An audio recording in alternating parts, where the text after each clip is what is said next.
लाहौर की सर्द रात थी।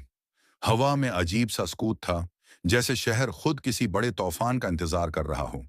पुराने वीराने में लड़का और उसकी टीम मौजूद थी। सामने मेज पर एक खाका फैला हुआ था, एक बड़े सरकारी गोदाम का, जहां हथियारों की खीप छिपाई गई थी।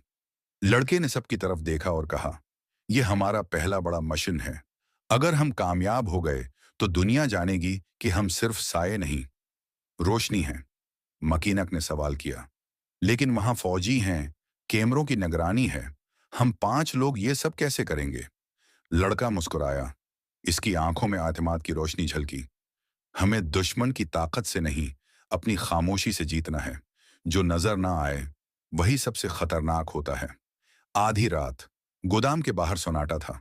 दूर ऊंची इमारतों पर लगी लाइट्स घूम रही थीं। लड़का छत पर चढ़ा, हाथ में पुराना दूरबीन, आंखों में तेज नजर। उसने इशारा किया और टीम ने खामोशी से अपनी पोजीशन संभाली। मजदूर ने तार काट कर कीमरे बुझा दिए। मकीनक ने ताला तोड़ा। रेढ़ी वाला पहरेदार को बेहोश करके कोने में डाल आया। सब कुछ बिल्कुल प्लान के मुताबिक जा रहा था। लेकिन अचानक गोदाम के अंदर से एक धमाके की आवाज आई। धुआं और शूर चारों तरफ फैल गया। टीम के सब अफराद घबरा गए। ये क्या हुआ? क्या किसी ने हमें देख लिया? लड़के ने द टीथ भींचकर कहा, नहीं, ये धमाके हमारी टीम में मौजूद किसी खुदार का है। आंखों में गुस्सा और दिल में शक के बादल भरे। लेकिन वक्त कम था। गोदाम के अंदर दुश्मन के फौजी दौड़ते आ रहे थे। लड़के ने फायरिंग की पहली आवाज से पहले अपनी टीम को इशारा दिया, प्लान बी, छत से वार करो, दुश्मन को नीचे न उतरने दो। गोलियों की बारिश होने लगी। शीशे टूटे, दीवारें लर्जें, और अंधेरे में वो टीम अपनी पहली असल जंग लड़ रही थी। कुछ देर बाद जब धुआं छुट गया तो गोदाम का दरवाजा खुला। बाहर अंधेरे में 5 साए निकले। उनके कुंधों पर थिकन थी, मगर हाथों में कामयाबी। लड़के ने अपनी टीम को देखा और आहिस्ता कहा, यह आगाज है, लेकिन याद रखो, आज रात हमने सिर्फ दुश्मन को नहीं, अपने शक को भी शिकस्त दी है। असल जंग अभी बाकी है। सुबह का वक्त था। लाहौर की पुरानी छतों पर धुंध छाई हुई थी। सूरज की किरणें अभी पूरी तरह जमीन को न छू सकी थीं। लड़का, जो अब बच्चा नहीं रहा था, एक तंग कमरे में अपने सामने 5 लोगों को देख रहा था। ये लोग आम नहीं थे। कोई पुराना मैकेनिक, कोई बाजार का मजदूर, कोई गरीब रेढ़ी वाला। लेकिन सबकी आंखों में वही आग थी जो इस लड़के के दिल में जल रही थी। उसने गहरी सांस ली और बोला, आज से हम एक टीम हैं। हम में से हर एक की जान एक दूसरे पर अमानत है। हमें खामोशी से लड़ना है, लेकिन वार ऐसा करना है कि दुश्मन दहल जाए।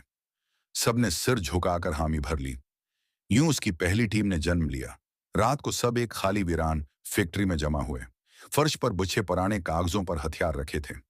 लड़के ने एक एक को हथियार थमाया और साथ नसीहत की, याद रखना, गोली चलाना आसान है, मगर निशाना सिर्फ दुश्मन पर होना चाहिए। हम गुस्से के लिए नहीं, इंसाफ के लिए लड़ रहे हैं। अचानक बाहर से शोर सुनाई दिया। कुछ भारी कदम फैक्ट्री के दरवाजे की तरफ बढ़ रहे थे। सब घबरा गए। लड़का आगे बढ़ा, दरवाजे पर हाथ रखा और धीरे से कहा, आज हमारा पहला इम्तिहान है। जो डरेगा वो हार जाएगा। दरवाजा धड़ाम से टूटा। दुश्मन के मुसल्लह लोग अंदर दाखिल हुए। गोलियों की आवाज गूंजने लगी। यह पहली बार था कि लड़के को अपनी टीम के साथ खड़ा होना पड़ा।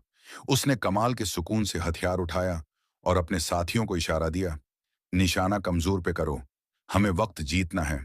चंद लम्हों में धुआं और गोलियों की बू फजा में फैल गई, लेकिन हैरत अंगेज तौर पर टीम ने लड़के की क़ियादत में दुश्मन को पीछे धकेल दिया। जब सब खत्म हुआ तो मजदूर, मकेनक और रेढ़ी वाला कांपते हुए मुस्कुराए। वो जान चुके थे, ये लड़का सिर्फ लड़ाका नहीं, ये उनका रहनुमा है। रात गए, लड़का अकेला छत पर खड़ा हुआ। चांदनी में उसने आसमान की तरफ देखा और आहिस्ता कहा, अबा, आज मैंने सिर्फ अपनी नहीं, दूसरों की जान भी बचाई है। ये जंग अब मेरी अकेली नहीं रही, ये एक काफिला बन चुका है और मैं उस काफिले का रहनुमा हूं।